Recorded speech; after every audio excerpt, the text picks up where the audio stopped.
team, and I left the chairs. Check. I had to like jump out of the tent, and, like put the chairs under cover, put the bikes under cover. And it's fine. We'll try it this afternoon, probably. Are you coming? Are you staying one more night? Yeah, we have one more night there. Yesterday was awesome. It was tremendous. What was the weather yesterday? Oh, it was the most beautiful day. Oh, I was working. yeah. It was the most beautiful day. Swam in Lake Ontario. Awesome. Hello. Oh. Hi. Yes. Trust them. I turned it off. So. Is this too loud? I'll try to. Oh.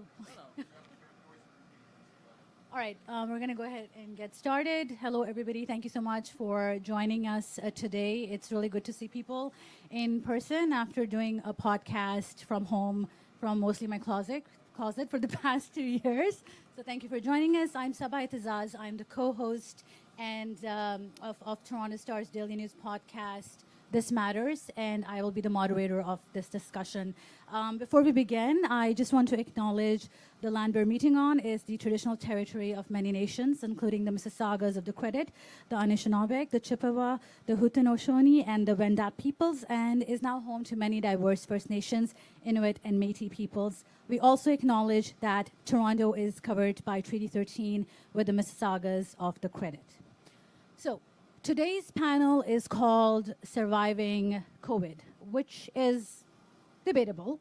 The problem with an exponential growing virus is it means exponential loss, exponential grief, and exponential uncertainty, which all of us have been going through over the past 2 years or so in some form or the other. And it's been 2 years, although it feels like much longer. It's time to take a look back and see how Ontario's political and public leadership tackled this, how we tackle this, if there's lessons to take going forward and what was lost in that process, because there is nothing like a relatively rainy day to dwell on the past mistakes and look at our potential future ones. I'm going to introduce our panel in a bit. These are my colleagues who've been reporting on the pandemic over the past 2 years very closely. This is quite literally the first time I'm meeting them in person. It's always been on Zoom before this. So this will be a very interesting in-person conversation. Just so you guys know, if you have questions, we're going to leave the last 15 minutes or so open for questions. There's going to be a volunteer with a mic going around, but if anybody wants to take cautions because we're still dealing with COVID, there are options available to write down your questions on a cue card. I think there's volunteers going around with those as well, and you can give them to us. Okay, so let me introduce our panel. I'm sorry, do I get really loud in the middle of this? I'm going to keep my mic still in one location. Without further ado, let me introduce my fellow panelists. We've got Nadine Yousef. She's the mental health reporter for The Star. We've got Megan Ogilvie, and she's been covering health for the Toronto Star. And Bruce Arthur, who needs no introduction. He's our columnist and has also been kind of our voice through this pandemic through his very insightful columns. Okay, I'm going to start by asking each of you, first of all, what to you were the defining moments of this pandemic? Your own personal, maybe a distinct before and after for you. Nadine? There's a lot. It's been a long couple of years. When I reflect back on the pandemic, I think about the beginning. I think about when it happened, and the sort of sense that we didn't really know what was coming. Just like as a general society, a lot of people thought it would maybe just last a couple of months, and obviously that wasn't the case. So I think about that a lot. I think about April of last year when we had sort of the third lockdown announced by the premier, and just the sense of resignation that people felt because it just felt like we didn't have a plan to get out of this, despite all of the measures that were being put forward, it just felt like, the pandemic was still continuing. And I think about when, later on that year, we sort of had the vaccine rollout, which was, chaotic in and of itself, but it really provided hope for people because it was sort of a signal that now we have something that can protect us, that can protect our community, that can protect our families and loved ones from, illness, severe illness and death. And we sort of went through that, but there was a headline that I wrote, like a story and a headline that I wrote a couple of months ago. And the headline was like, restrictions are lifted and boosters are flowing, but people's mental health is still not improving.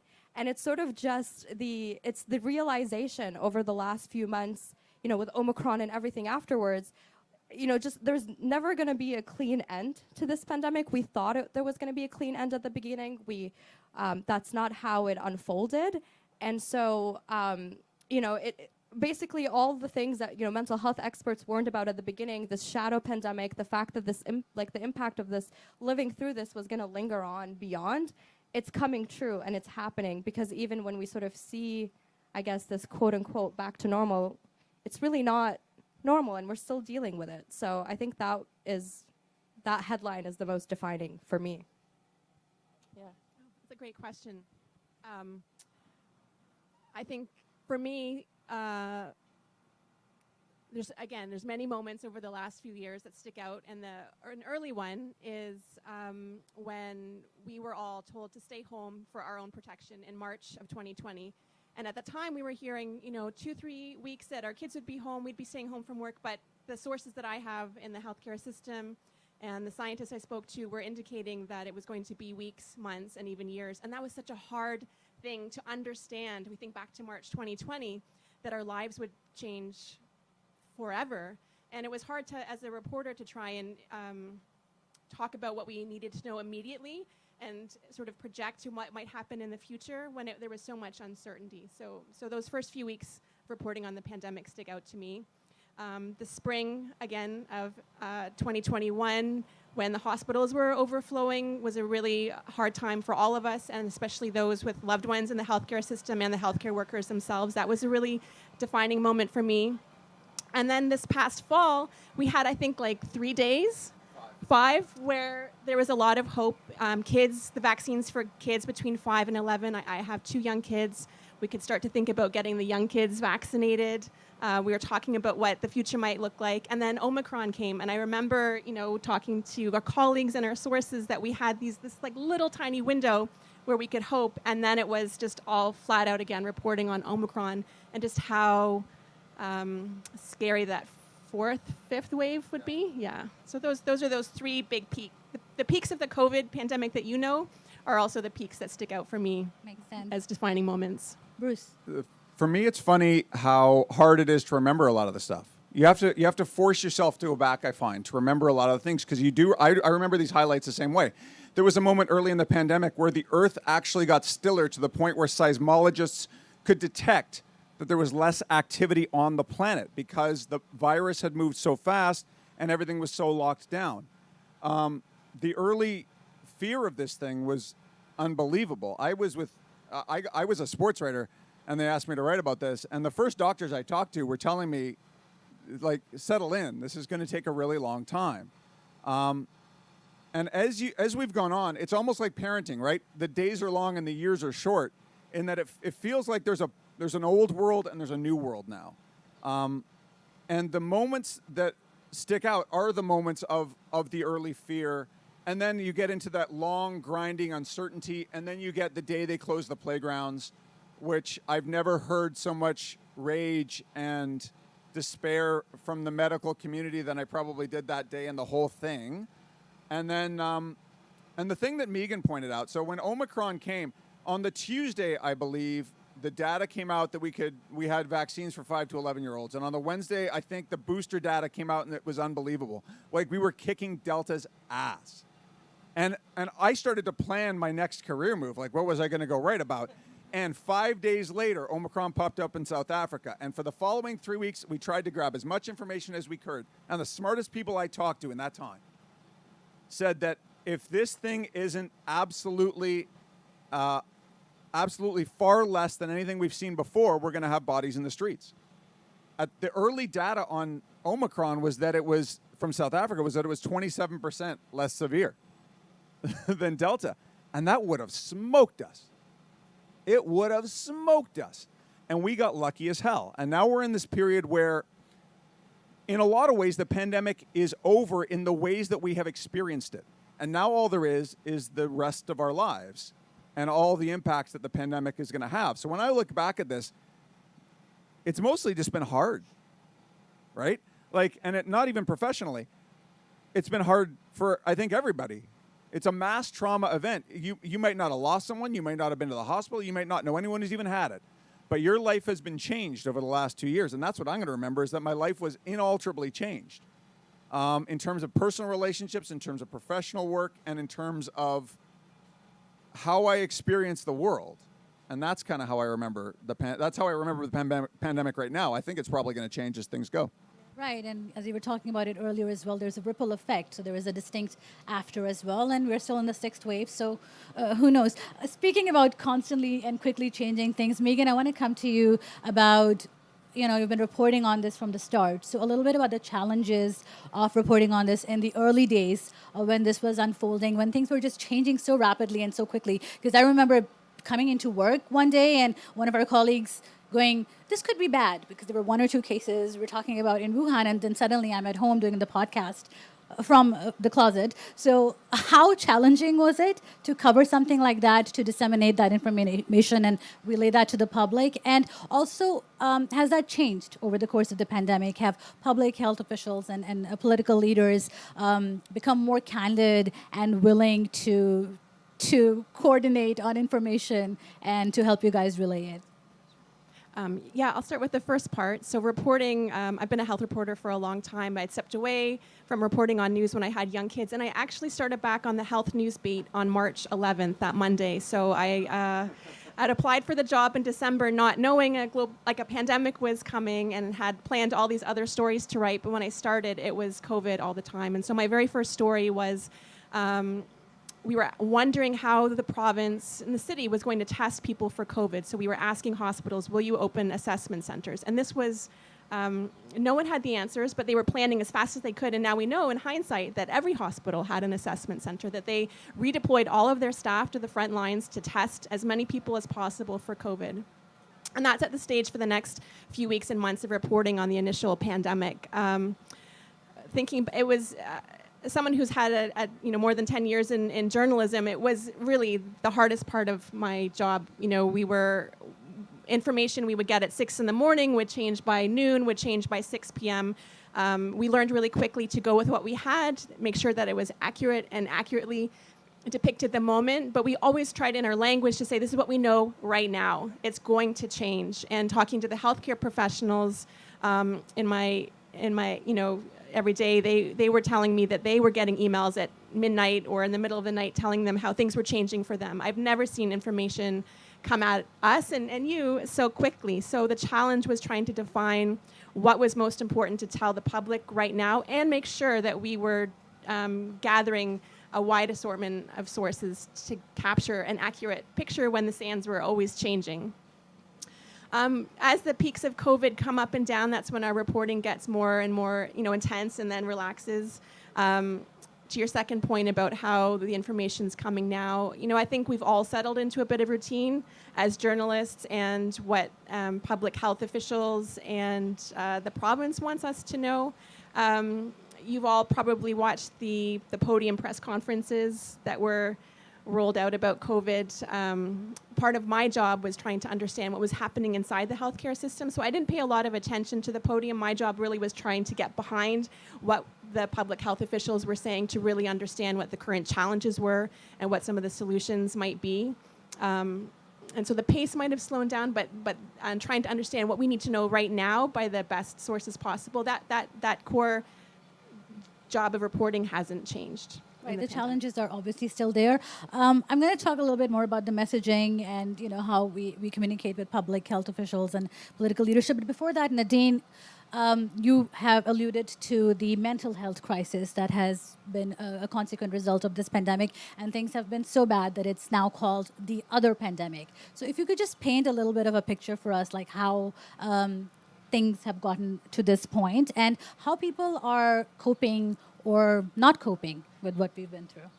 Yeah, it's interesting because I think when we were all sort of receiving information about the pandemic for the first time, and the fact that this thing called COVID was spreading, mental health researchers were busy having emergency meetings amongst each other, because they were just like, okay, we need to set up a structure right now to figure out how we're going to monitor this in real time, because they knew that the pandemic was going to be something that was going to linger for us, and that was going to have a really profound impact on our mental health and well-being. And they knew this from other traumatic events that we've been through.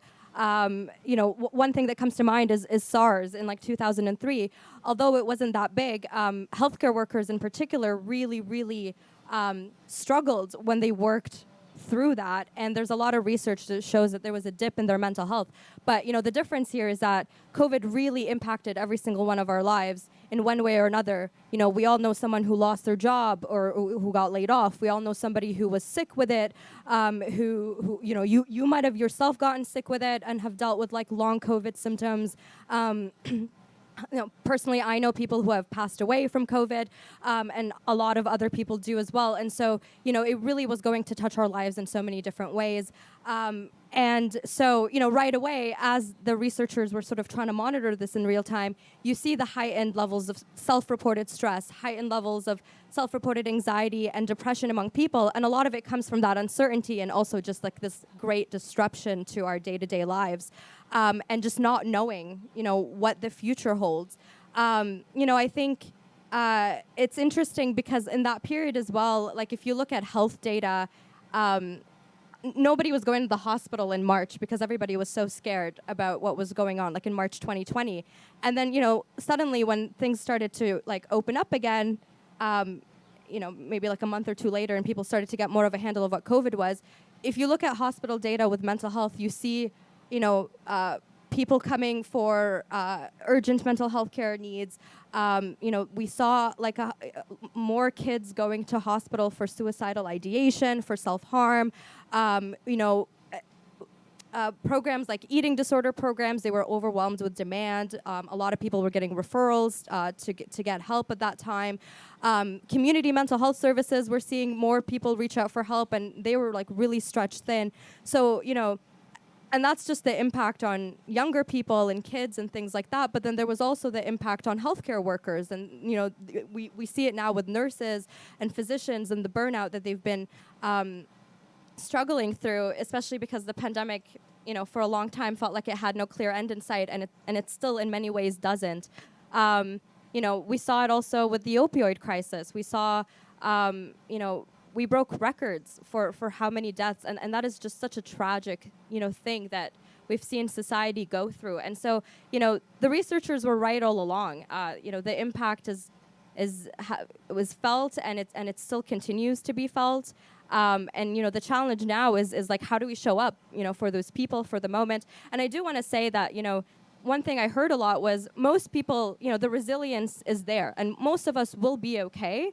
But it's people who had, pre-existing mental health conditions, mental illnesses that were really, really profoundly impacted by this. People who are prone to developing, a mental health response to the pandemic, a poor mental health response. Those are the people that we really, need to show up for and watch out for as we continue. So, yeah, everyone's been touched by this. I have a quick note to add to that. In terms of SARS, that's what, like it's 19 years ago. If you talk to a medical health professional who was involved in SARS, who was in the hospitals, and SARS only ever transmitted in hospitals, today they will tell you that they are still experiencing a form of PTSD. Like it's stuck with them for 20 years. Now what we've now done, just in terms of the medical community, we've put an exponentially higher number of people in a similar situation. And of all the ways that this is going to echo, I think the healthcare system might be as significant as any of them, because the levels of burnout, Megan can really speak to this because she speaks to more people in hospitals than I do, but the levels of burnout, the levels of people leaving the industry, the levels of people who are now going to be carrying this around, it's staggering. And we were already heading into an era in Canada where we had an enormous older generation, and we didn't have a hospital system that was probably going to be able to deal with that. And now we are entering an era where we're going to put more demands on that hospital system. And some of that, the mental health of the people working in there, has been really damaged. And I'm going to come to that with you, Megan, in a little bit about how the hospital system has been buckling. But Bruce, while we're still talking about this, when we speak about the province's response, it's been said that the province has constantly been in a state of catch-up when it comes to the various COVID waves, the rising deaths, the hospitalizations, and just as the system was buckling and straining, as you said. What do you have to say about that? The best thing you can say is that other places have been worse, because a lot of other places have. If you look at some of the numbers in Europe, you look at South America, you look at the United States. The United States is a really convenient bar. Like, if we ever measure ourselves by the United States, usually it gives us a really bad impression of how well we're actually doing. In terms of Ontario, no other province had a table like the science table. No other province had as many resources when it came to hospitals and a medical community. Maybe Alberta, because Alberta's got a ton of specialists. They've got a lot of medical infrastructure. But I don't think a lot of other provinces had an advantage like Ontario. Things always happen to other places before they happen to us. We always had warning, almost every time, except for Omicron. Omicron was the one. And the fact that it went it could have been worse, and still it was such an indictment of the quality of government in the province, I would say. Because I've talked to people who have advised this government who tried to give them the best advice, non-ideological people who have nothing to do with politics whatsoever. And it's a lot worse than you can probably see in terms of the quality of ideas and information processing at our government level than you even saw in public.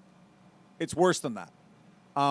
And the people in hospitals and the science table specifically pushed so much in terms of good information to the fore that I think that probably softened the blow for Ontario by a great degree.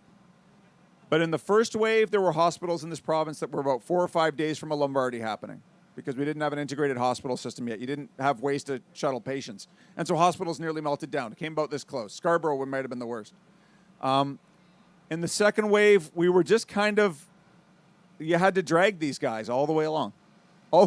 Every single stage. And in the third wave, the fact that the third wave had already, one, it was warned about, and they leaned into it. And the fact that they closed the playgrounds and criminalized the outdoors in the key moment, when it turned out later that actually we had somehow peaked about a week and a half earlier.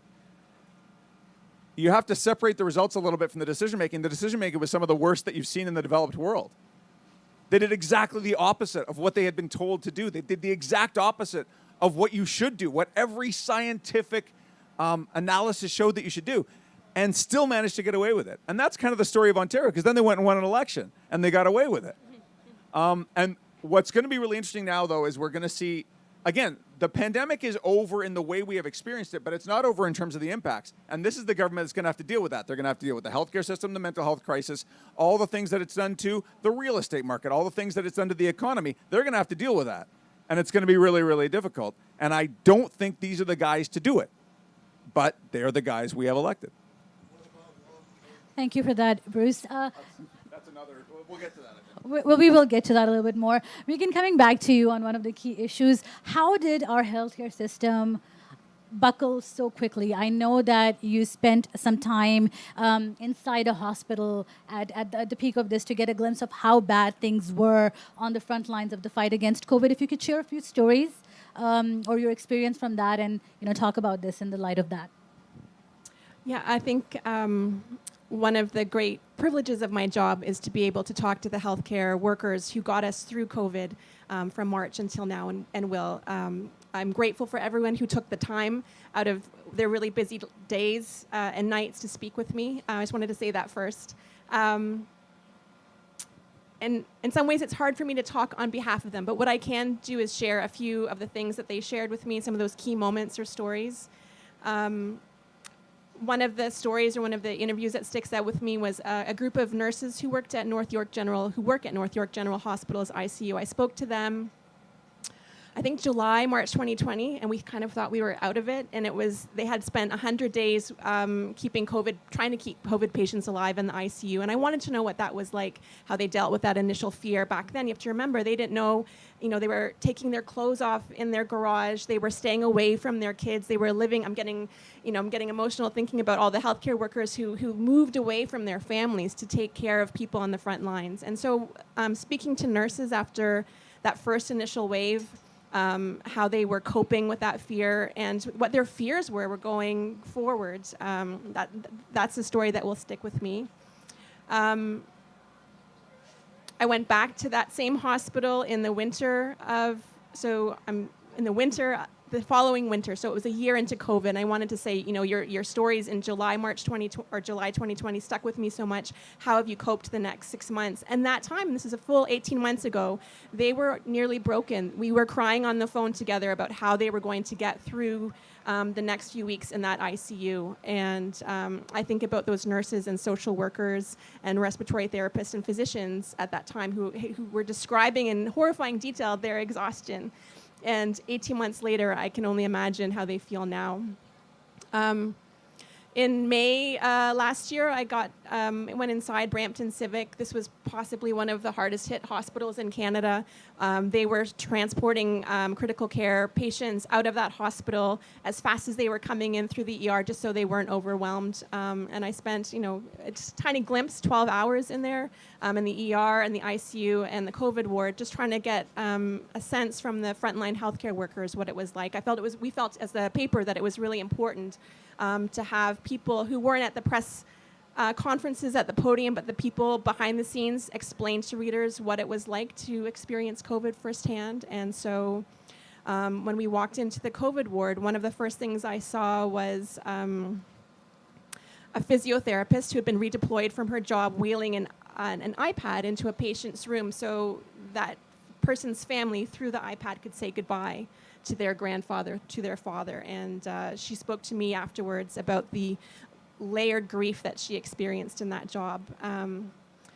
So that was what we tried to do in our storytelling, was to give our readers just a glimpse of what those frontline healthcare workers were experiencing. And then again, in the fifth wave, we wanted to show that again. Almost another whole year had passed, and so we went into Richmond Hill Hospital and spent time in a ward to try and talk to the social workers, the frontline healthcare workers, the nurses, the dietitians about what it was like to be almost 2 years into a pandemic. And one of the nurses who we spoke to just started to cry. She, it was an easy day on the floor, but she just started to cry as she tried to unpack what she and her colleagues had experienced for the last 2 years. And so, and all the health news that we reported and the pandemic news, every once in a while, the Star really did try and show our readers what it was like to be a healthcare worker during this experience. And I think your initial question was, how did the healthcare system buckle so quickly? It's just my opinion. I think there are some heroic people in the healthcare system who kept it going. The system in Ontario works on a very fine edge all the time. We're under-resourced, overpopulated, but the many of the people who work there are, I think, amazing. And it's those individual actions and collective the collective efforts has really, I think, helped the province through There were two things probably that kept the whole thing from falling down, because we've, rightly or wrongly, we've always set a bar from the beginning of the pandemic that if Lombardy, Italy didn't happen, if New York didn't happen, then that's success. And that was actually, as it turns out, a really bad bar to set, but that's when we set. The people who worked in the hospitals, like, there are people who have pushed themselves way beyond anything you or I have ever done, and they're going to be like that nurse for a really long time. And they, like, the word hero is honestly, like, we overused it in the pandemic, but it's true. The other thing is a patient transfer system that they created in Ontario saved us. People from Brampton Civic were going to Ottawa. People from Kingston, Kingston eventually did send people as far as Ottawa. Like, the hardest hit hospitals were able to take the patients that were that they couldn't find room for and put them somewhere else. And that effort was unbelievable. And without that, like, that's what saved that imaginary bar of you're not having people dying in the parking lot. That's the only reason it happened. Like, those two things. And one of the things about the pandemic, and I'm really grateful for a lot of the reporting that Megan did, specifically because it was easy for this to feel imaginary, right? You can't see it. You don't go inside the hospitals. You don't see inside the hospitals. You don't see what it's like when someone dies of COVID-related organ failure. It's awful. And it was easy not to imagine that this wasn't happening. And inside the hospitals, like, again, I'm a broken record. We still haven't figured out how much damage we've done to this thing, but the people who saved us were the people in there. And their efforts aren't ever going to be properly memorialized, but they should be. We should be building memorials in every town with a hospital to the people who worked in the hospital. And it's really hard to capture the weight of this. And thank you so much for your reporting and insight on this. And Nadine, I think you were going to talk to this point as well. Is this also partially why healthcare workers are leaving in such large numbers, which has even more implications for us? Yeah, so one of the stories that I did early in 2021 is talking to nurses about what support they had as they were going through this, process of caring for COVID patients. But not only are they, sort of dealing with all of that, they themselves, like all of us, are also, living through this pandemic in real time. There are healthcare workers I've spoke with that have lost family members to COVID, that are grieving their own losses while still trying to show up for their patients and for their patients' families and provide the best care possible, every single day. And so, what I learned through that reporting was that nurses have no mental health benefits. They get, maybe $500 a year, $250 to $500 a year, so they could go to therapy. That covers 2 sessions in the year. It's absolutely dismal. And then on top of that, the province kind of tried to move and get ahead of this problem by launching a pilot program where frontline healthcare workers can go and get help immediately without having to wait.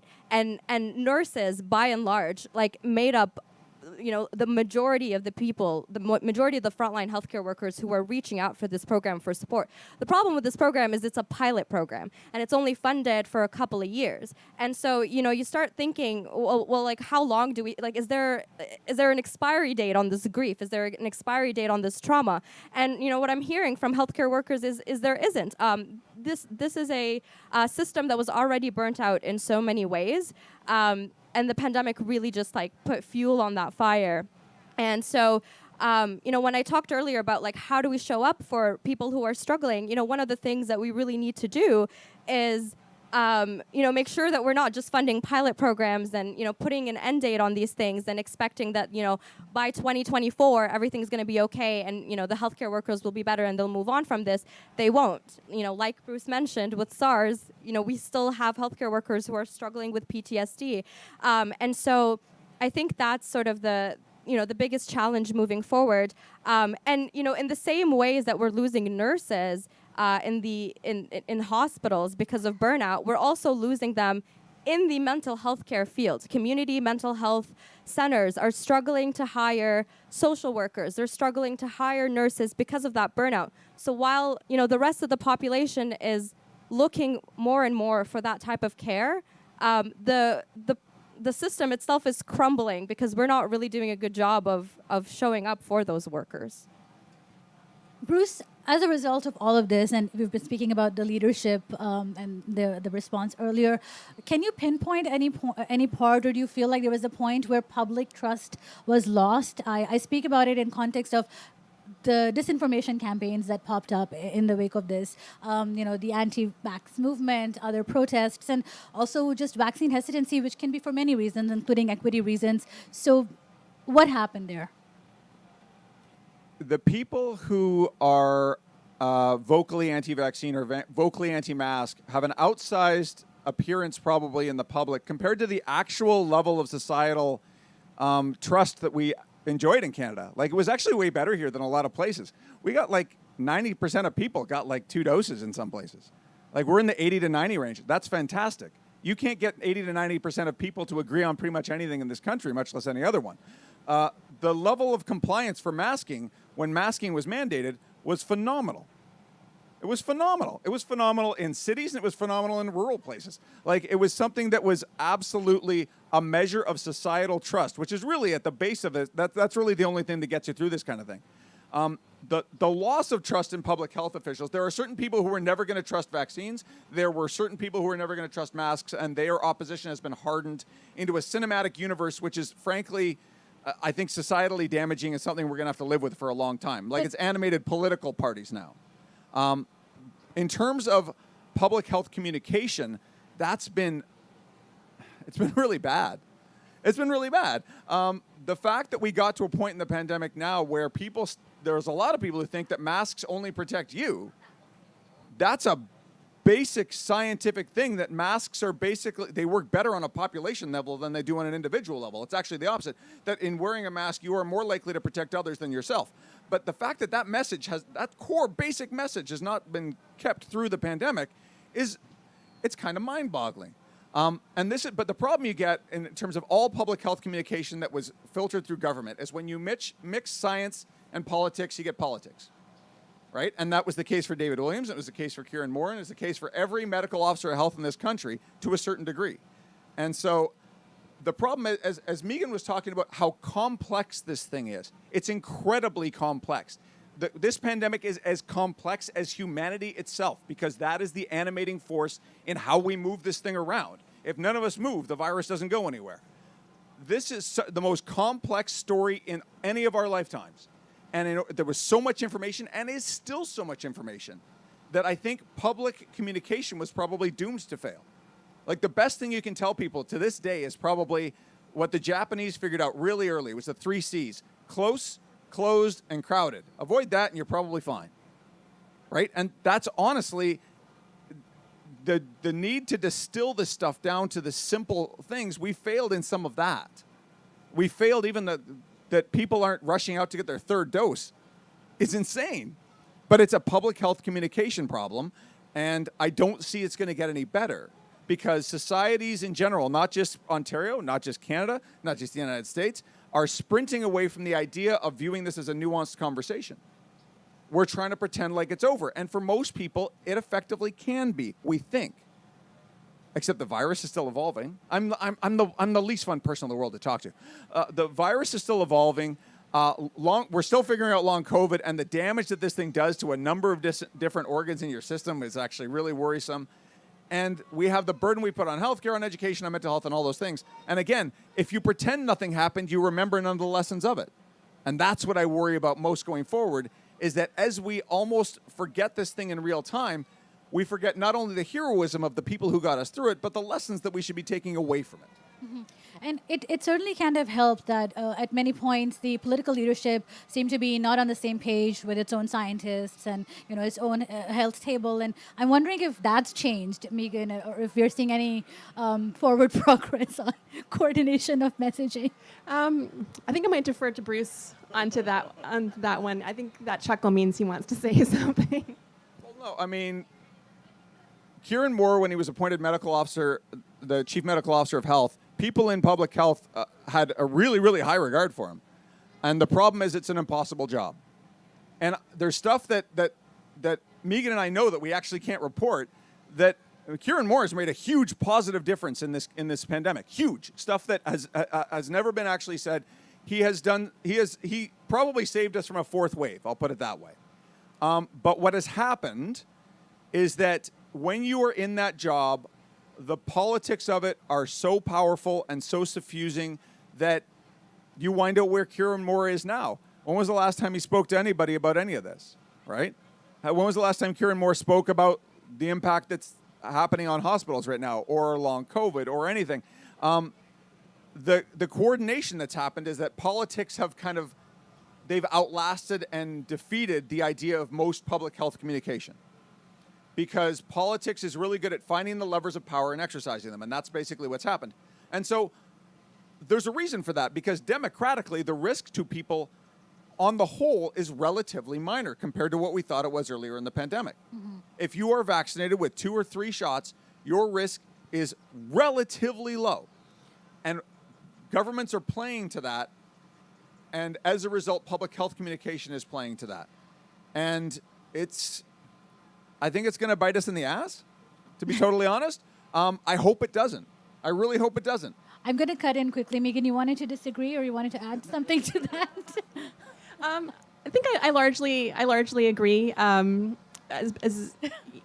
There's a couple of things that I was thinking about to that question and to Bruce's response. I think something you said a little bit earlier is that for many of us, and probably for the best, the pandemic has largely been invisible. There might be moments, tragic moments where it's hit you, but the drawn out presence of the pandemic has been invisible to many. And I actually think one of the things as journalists that we didn't do well is go inside and show people. Like you can see the images of what's happening in Ukraine.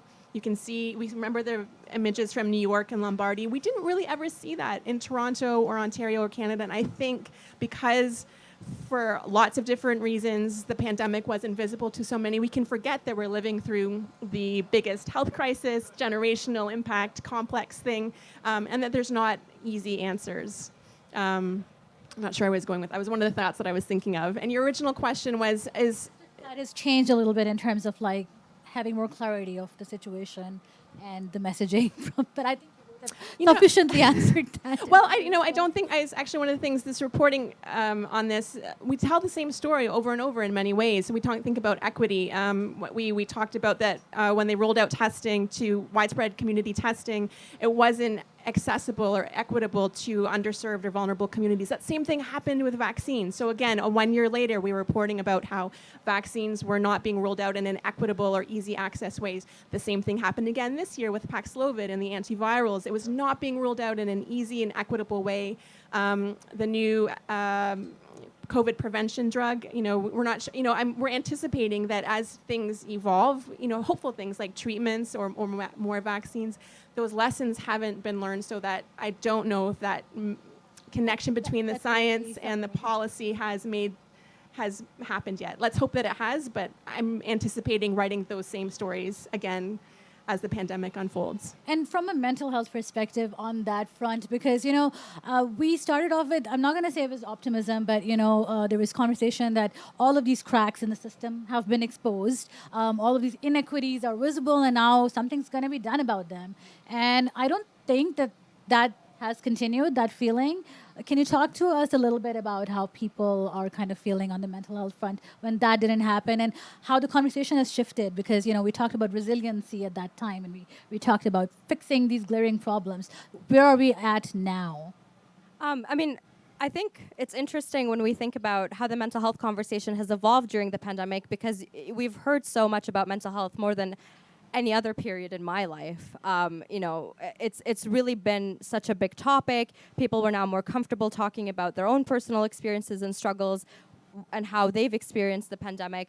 But I think what's ended up happening now is that we are sort of like moving through a phase where we're like, mental health matters and we want to do something about it. But what we're not doing anything innovative, and we are basically funding the same structures that were already adequately underfunded. When we talk about our healthcare system just in general,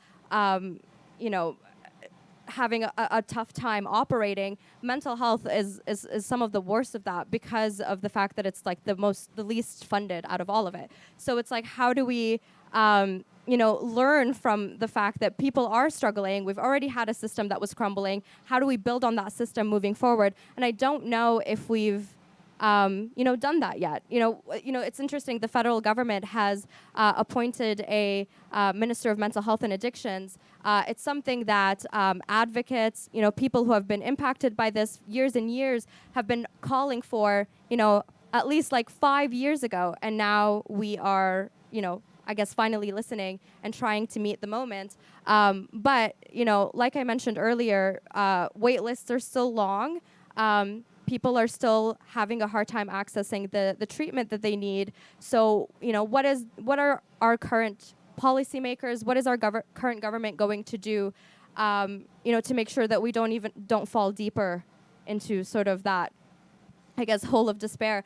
In terms of morale, I think I was just going to say that, it's interesting because I think we sort of come to a point where a lot of us don't really want to talk about the pandemic anymore, and that's a trauma response. We're trying to avoid the fact that this thing still exists, and it's still, unfortunately, like, it is a cloud above our heads. Like, it's really not going to go away anytime soon, but we don't want to confront that because we are tired, and there's a huge sense of fatigue in the air.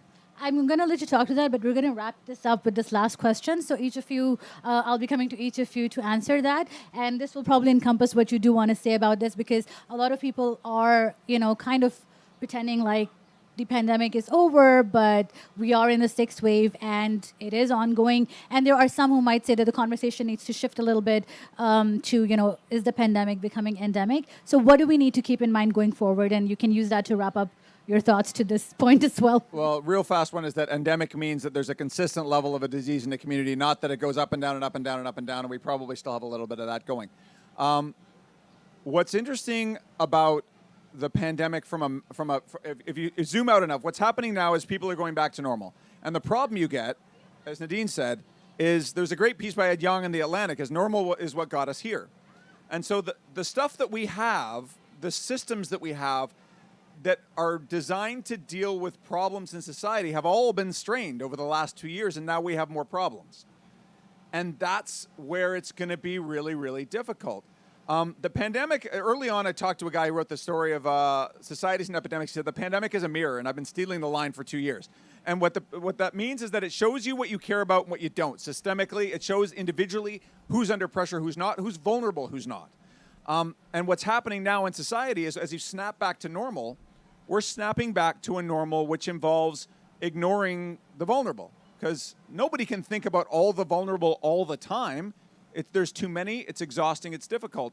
And so a lot of the things that we could have learned from the pandemic in terms of who is vulnerable for what reason and how can we help them, that's being left behind again. And because people want to race back to their lives. They want to race back to not remembering this. I never want to talk about this again.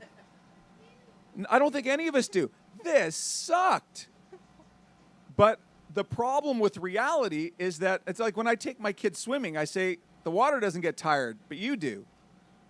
And the problems we have in society and the problems that COVID has created and revealed to us, they aren't tired, but we are, and governments are. And that's going to be a societal challenge going forward, is that we can pretend everything's back to normal, and for a lot of people that's the case. But the number of challenges, starting in healthcare, to mental health, to the economy, to how each and every one of us processes this, how every one of you processes this, how I do, how Megan does, how Nadine does, how Saba does. This thing is going to live with us in one way or another and echo for the rest of our lives. And the best thing we can do is elect governments who recognize that and the nuanced and difficult conversations that come from it and try to address it. Because otherwise, we're going to be in normal, except with a more difficult world as it goes on.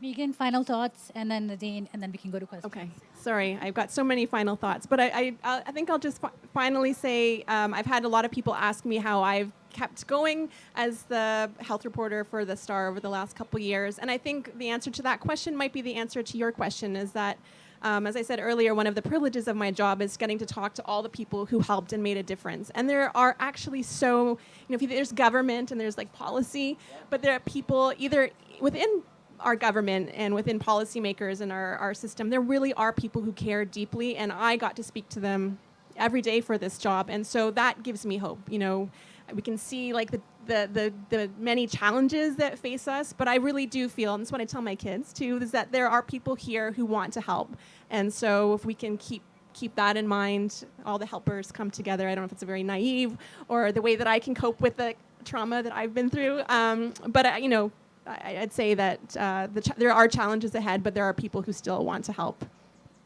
Yeah, I want to build on that. I think that's such a great point. It's been a heavy 2 years, and I think the good thing that came out of it in some ways is that we are talking about how we feel. We are talking about the impact that this had on us, the mental health, and all of these things. And I just hope that conversation continues. I think back, there are some points in the pandemic where people really showed up for one another. because we were all going through the same thing. And I just hope that we don't lose sight of that as things, feel quote unquote normal, or as, as it feels like we're moving on from this. Part of me doesn't want to forget that we went through this, because it's the great equalizer. And I just hope that we take the lessons from that and just be there for one another. That makes sense. Thank you, guys. Let's just open the floor to questions. I think there is somebody in the front there. Oh, I'm sorry. I was looking for the mic first. Oh, you're going to hold it. That's fine. Okay, I would like you folks to comment on the public health issue. What I've noticed is public health seems to be looking for maintenance. How can we keep things under control? How many people are in the hospital, or how many people are dying? Is it a manageable number? Can we manage it? As opposed to, can we fix it and make it better? I constantly see, like, the numbers are there. We're not testing? Well, the numbers are down, so we don't need to test. We'll just look at the wastewater, and that'll give us enough information. Or the hospitals are managing. They're not overwhelmed. They have enough beds right now for the people that are there. We're okay. Like, how can we turn it around so that public health is actually looking, how can we make this better, as opposed to how can we maintain? So I'd like to hear your comment. Who'd like to take that first? Bruce? The problem you've got now is I don't think anything changes absent a significant external force, which is that the hospitals don't do okay. Like, and that's what's going to happen, is because at this point, you're right, we're treating COVID the way we treat smoking, the way we treat like chronic diseases, the way we treat things that are just a part of society. And the problem you get is when you ran a hospital system at 105% before, and you add whatever it is, 5, 10%, whatever the impact is, it's going to be really, really difficult. And this government now has an overwhelming majority government, and they're probably going to change public health. There's a lot of talk that they're going to dustbin the individual medical officers of health and kind of subsume it into Ontario Health. And that probably isn't good for public health in this province. But there's no way to put pressure on here. The pressure time was the election.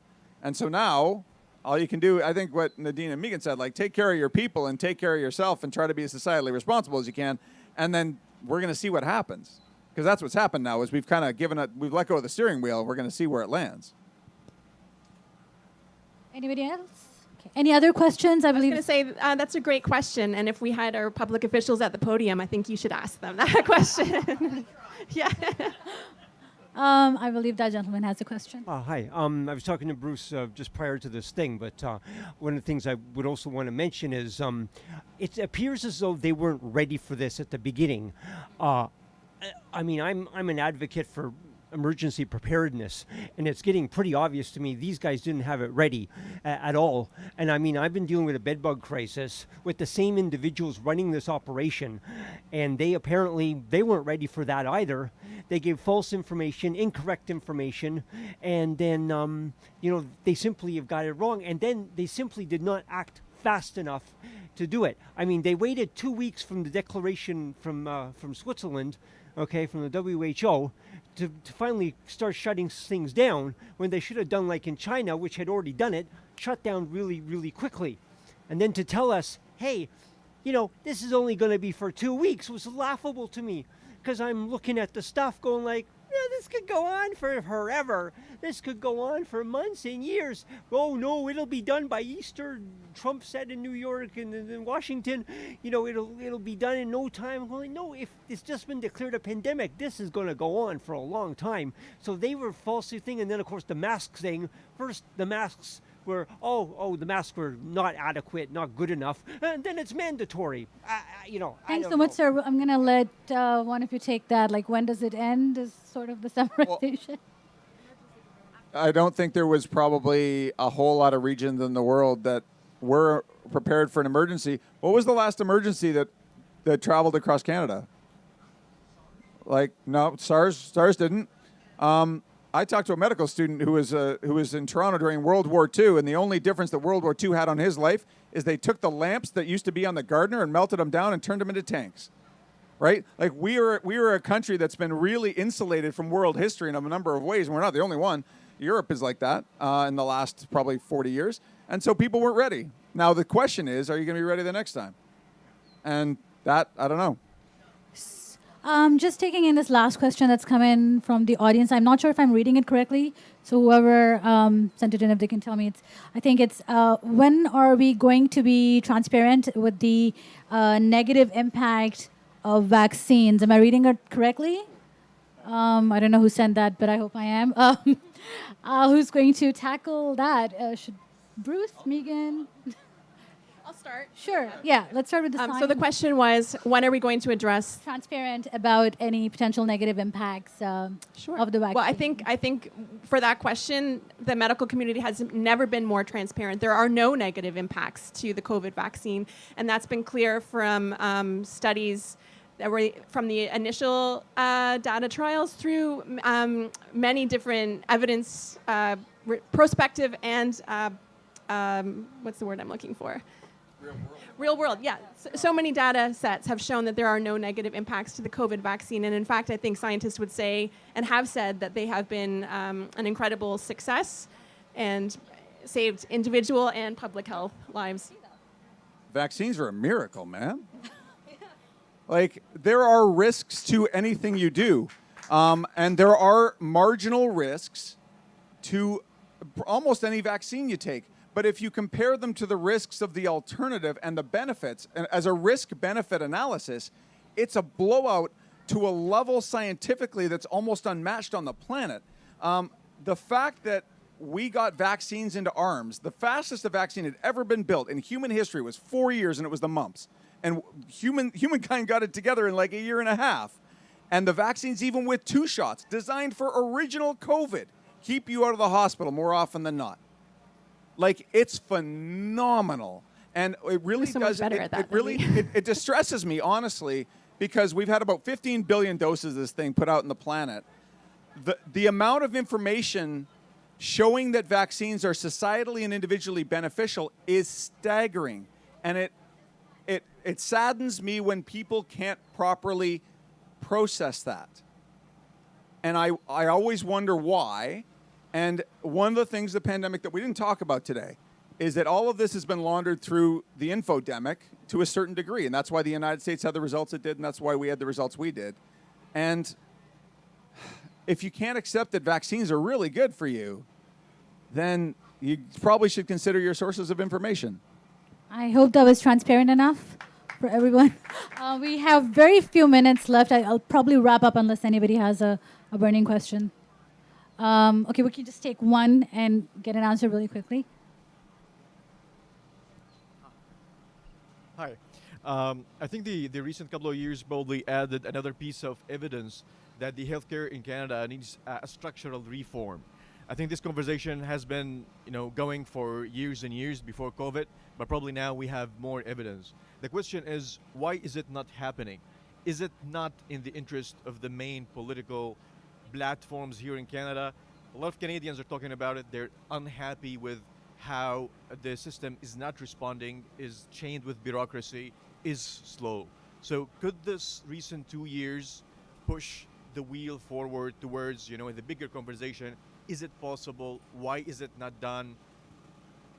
Who's your question to, or is it for the panel? It's open for... And that was regarding the health system, right? Megan, do you want to speak to that? Just structural reform. Okay. I think we're probably going to wind up with half privatized healthcare is what we're going to wind up with, because and this sucks. This is super unfun. We had an aging population before. We had a huge amount of people who didn't go to their GP, didn't go to an emergency department, and showed up with much sicker issues later, and it's still happening. We have all the things that have happened during the pandemic in terms of unhealthy living. Like, I sat home and drank too many beers and ate a lot of chips because I felt bad about the world, and a lot of people did that, and that's not going to be good for me long term. And we're going to add all this onto a hospital system, which was running at 105% before and has now lost so many nurses that people in healthcare say, we're going to need a Marshall Plan for nurses. Plus doctors. I've talked to doctors who want to be doctors their whole life, and they're thinking, should I go be a real estate professional? Like, this has been really hard, and we're going to do all this to a medical system that already cost a huge amount of money with governments that just spend a huge amount of money. So I think the odds are bad things are going to happen to our hospital system. I think they're gonna further push privatization because that way government doesn't have to come up with the money. And I still think it's going to be under enormous strain. Like, we should take this to realize that the hospital system saved us, and we should have a way better ability to treat people for all kinds of things. We should have way better public health so that acute care doesn't take everything at the end of the rope. But we're probably going to learn the wrong lessons out of this. We just probably are. And I wish we weren't. But we're about to go through in the healthcare system just a whole nother decades of really tough times. And I'm not sure that there's a way to fix it with the leadership we have in this country and the federal, provincial leadership we have in this country. On that note, that's all the time we have for today's discussion. I just want to thank all the panelists for being here and for your insights and reporting throughout this time. And I want to thank all of you for your patience and for being here. Now go enjoy the lovely weather. Thank you. Thank you.